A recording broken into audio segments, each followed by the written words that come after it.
Hello, welcome back to the channel. It's level 5433, and I know you guys have been commenting and asking for my build video on this Arcanist, so here it is for you guys. First of all, the videos, I do use different master weapons, but for example, I'm using the master swords here, and I also use the Maelstrom Maul. I would recommend the perfected one just for the Maelstrom, but the masters that I don't have perfected, I only use the regular ones.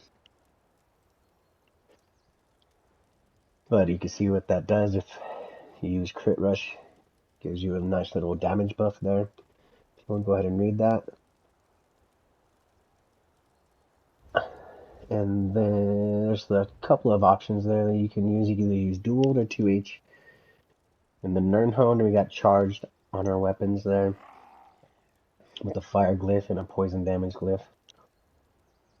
And then on the back bar, I have the Batter Shrine Perfected Ice Staff. Perfected gives us a little bit of penetration, and when casting weakness to elements, we put a dot on our target. Damage over time. And then for our monster hum, I'm using Malabeth. Malabeth adds health. And when we take damage, we have a 10% chance to tether our enemies for 6 seconds. As long as we remain tethered to them, we deal 1,000 magic damage every second to the enemy, and you gain major vitality, increasing your healing received by 16%. It can happen every 6 seconds, and it scales off your max health. There's a few things in this build that are going to scale off max health. And then we got the Crimson Twilight set. You guys are asking what set I was using on my body. This is it.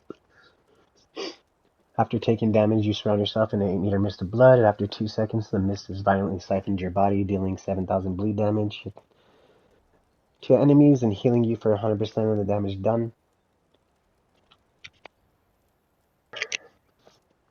And that can occur every 8 seconds. And it scales off your max health.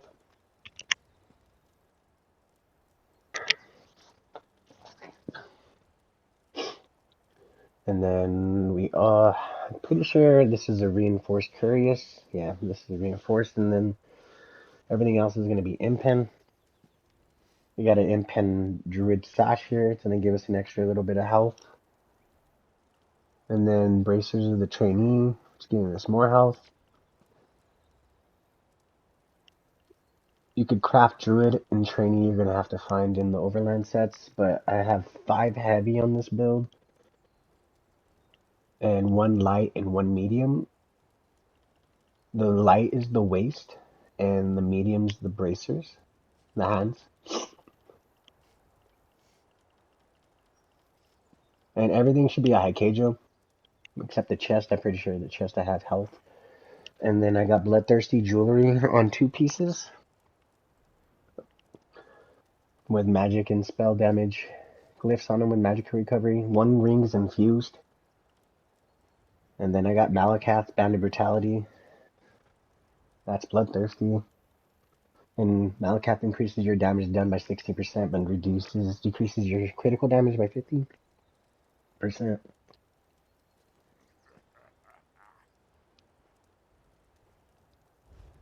Malakath frees up a skill in my bars, so I use it. You don't have to put a critical buff.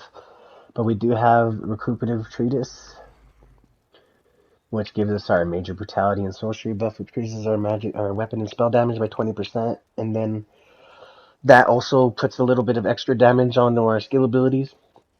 And class ability, I'm sorry. And you also restore some magic and stamina whenever you hit somebody with the class ability.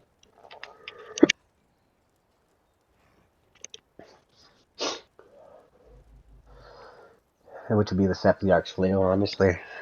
It added a little extra punch to that. And then we got the next skill is the Rune of the Colorless Pool. This is a stun. It also afflicts the target with minor vulnerability and minor brittle, increasing damage taken by 5% and their critical damage taken by 10%. I just have it for the stun. It's not really for the critical damage debuff, but I think it is helping though, as far as the Malakath. It takes away a little bit, so, or adds back. And then this is also there for some recovery passives too, because So we get a little bit of extra recovery when the Soldier of Apophis skills are on the bar. So you want at least 2. You see right here, it gives you a little recovery. And we got the Rune of Guard of Freedom to be the other skill in that tree and to give us the buff. Also gives us minor resolve and minor protection, and then when we go under 50% health, it gives us a ridiculous heal and armor, 3000 armor, and crowd control immunity for 6 seconds.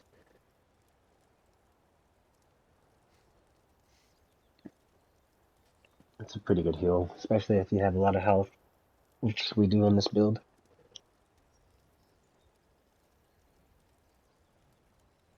And let's see. Let's give you a second to read that if you guys need to. And then we got the Rending Slashes, which is going to proc our Master Dual Wield.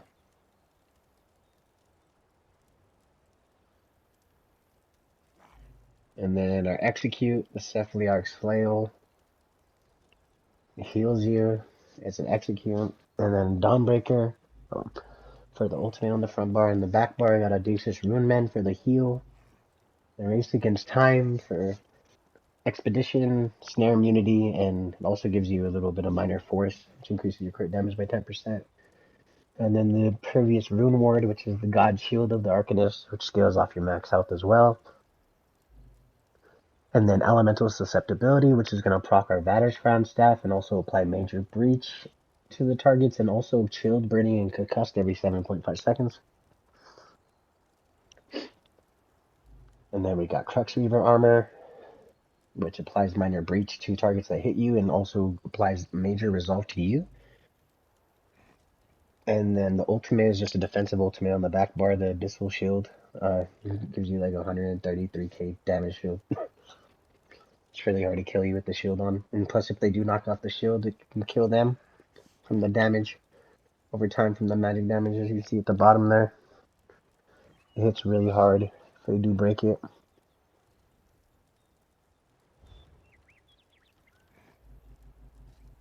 And I'm pretty sure that's it for the skills and the inventory there. Take a look at the traits if you need to. And then let's go into there. Let's double check that. Let's go ahead and check out the character sheet. See my stats. This is fully buffed pretty much as far as recoveries and everything. Bewitched Sugar Skulls. You can use Zorgas, but I feel like Bewitched Sugar Skulls is really good with 5 pieces of heavy. And then the Atronach Mundus and then Vampire Stage 3.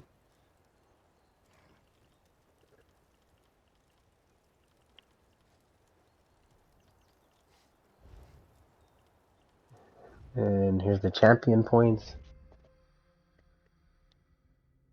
Got Biting Aura, Master at Arms, Force of Nature, increases offensive penetration by 660 for every negative effect you have on a person. And then I have Reaving Blows, so over to the left. And you heal for 7% of the direct damage you do. So that stacks pretty well with a couple of abilities that we have, like the Cephaliarch's Flail and the Crimson. But you can also run some other champion points if you want. You can run either the Critical Resistance or the Ironclad there in that middle area, or also Occult Overload. And then for defensive CP, I got Bastion, Survival Instincts, Pain's Refuge, Mystic Tenacity's at 10, but that's to buff Survival Instincts. I don't know if that's still viable, but that's what some people told me to do, and it seems to be working, so there's a reason for it. And then we got Celerity.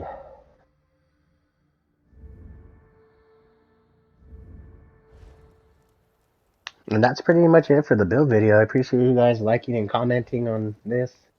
Try to get it out sooner, but it just depends. Like, I don't know. Like, not a lot of people like to watch my build videos. I used to make them all the time after every, like on anything. But if you guys want to see more build videos, just like and subscribe, and I'll try my best to keep the content flowing.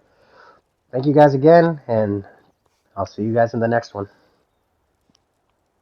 The state of the end, I got a bonus clip for you guys. It's going to be a little bit different on the bar setup, but just got some options, you'll see.